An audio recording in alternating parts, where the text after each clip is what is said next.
So you finally made it back for another appointment. It's been a while.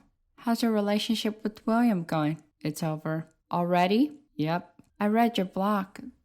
There were some concerns you had living with him? Yeah, he's a good person, but I don't think we're compatible. I should have listened to you. Why did you move him in if you already had some concerns? I felt like I had to give him a chance to prove himself. In some ways, he exceeded expectations. At the end, I just didn't feel like I was with him for the right reasons. What are the right reasons? I think in a relationship, you're supposed to enjoy the person's company and the contrast they bring with them above all.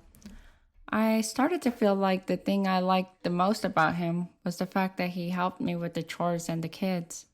How do you feel about a relationship? I feel like we can still become very good friends and maybe have a fling or two if we're both single. I don't foresee another attempt at a relationship with him. I did try to get with Eric. So soon after your breakup with William? Yeah, he was still on the outs with this girl, and I've been wanting to try to be with him for a while. Is it safe to assume that something went wrong? Yeah, he intentionally lied about coming over, going so far as to say he was already partially on his way, and then later admitting he hadn't left his state. It was the last straw, especially given how far he went with his lie. And how do you feel about that? I was nervous and excited about the possibilities, but assumed that somehow it never happened. I had at least one vision and one dream that I knew in my gut were true premonitions, but I pressed forward anyways. As of now, I feel a bit betrayed, annoyed, heartbroken. I actually had chemistry with him and enjoyed his company. Given everything I know and other assumptions, there was almost no realistic way it was going to happen. Just wishful thinking of a hopeful and curious girl. Dreams and visions. Is this related to some of the spiritual stuff you've alluded to prior? Yeah, and a bit more. I know how that sounds to a counselor. I've spent so much time doubting myself, though at this point I'm past the questioning myself and trying to extrapolate meaning. I find myself in awe and a bit terrified of some early conclusions I've come to. I'm quite reluctant to openly share these conclusions, but I find myself frequently musing about possibilities. Many times, I feel like there's no one I can really talk to about these things because I know how it would sound. That must make you feel alone. I've always felt like an outsider, now even more so than ever. I don't know how to quite describe this feeling. Maybe in the past I was optimistic I would fit in if I was more intelligent, if I was funnier, cuter, etc. I don't have that hope anymore. I will never fit in, and I'm not sure I really want to with the way most people are.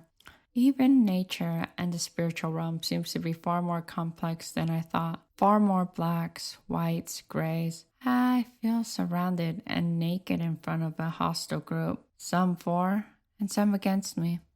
Even some neutrally observing. That sounds emotionally taxing. It is, and yet I got pragmatic things to do.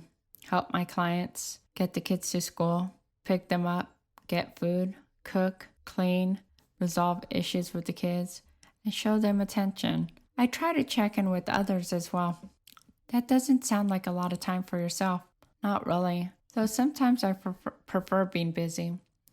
At least I'm helping others, and I can carve out small bits of time for myself in between. Sometimes I feel like I am in penance, paying for my indulgent and selfish past. And my newfound insights about others has broke my heart because I can see now how I've alienated others and why things in my life are the way they are. It sounds to me like you need to balance being indulgent and taking care of responsibilities better. Perhaps a vacation will reinvigorate you. Being in the psychological field and raising kids alone puts you on the fast track to burnout. Also, maybe take some time off from relationships and the spiritual.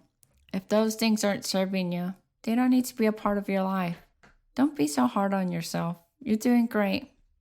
You You shouldn't feel guilty about whatever you've done in the past because you're not that person anymore. Again, it's okay to indulge. For example, after this session, I'm going to have a big bowl of ice cream. I still sort of hope for an awesome relationship that's filled with wild sex, hilarity, emotional support, and cool vacations.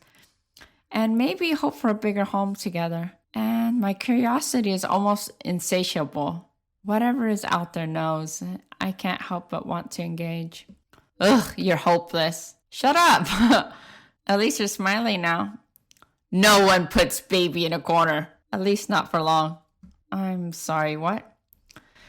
They could put me on the side or middle, but not the corner. It's a Dirty Dancing reference. Okay, no corners.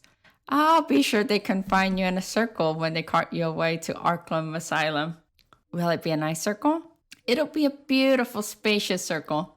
I really do hope everyone gets their happy ending. Most will. I hope so. Knowing it's actually possible. And maybe even likely helps keep me optimistic. And this has been Counselor Troi's office. Thank you for listening.